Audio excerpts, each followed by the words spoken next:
الرحيم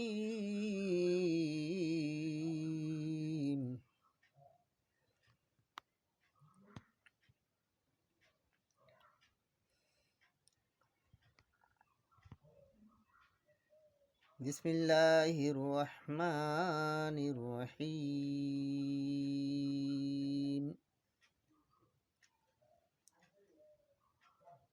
আসসালামু আলাইকুম ওয়া রাহমাতুল্লাহি ওয়া বারাকাতুহু।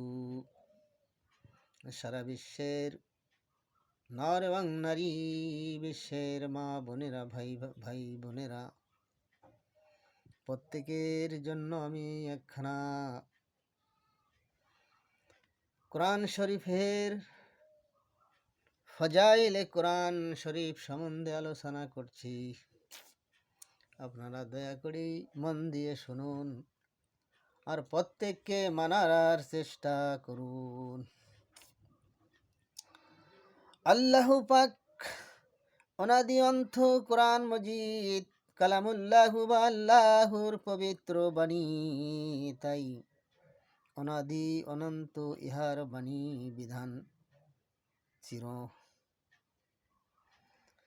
চির সাভূত অবলম্বন ও সর্বকালীন প্রযোজ্য হইয়া ফজিলত সম্পর্কে খোদ আল্লাহ পাক ইরশাদ করেন, জালিকাল কিতাবু লা রাইবা ফীহি হুদাল লিল মুত্তাকিন।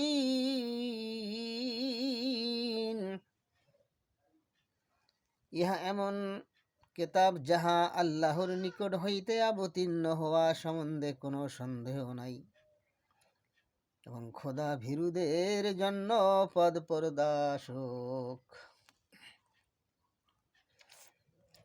লাউ আনজালনা হাজাল কুরআন আলা জাবালিন লারাইতাহু খাশিয়াম মুতাসাদ্দিয়াম মিন খাশিয়াতিল্লাহ।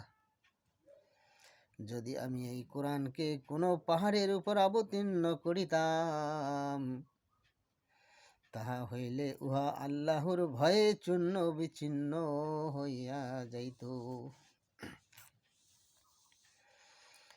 ইন্নাহু লাকুরআনুন কারীম ফি কিতাবিম মাকনুন লা ইয়ামাসসুহু ইল্লাল মুতাহহারুন। ইহা বড় মর্যাদাশীল কোরআন, যাহা লৌহে মাহফুজে সংরক্ষিত রহিয়াছে।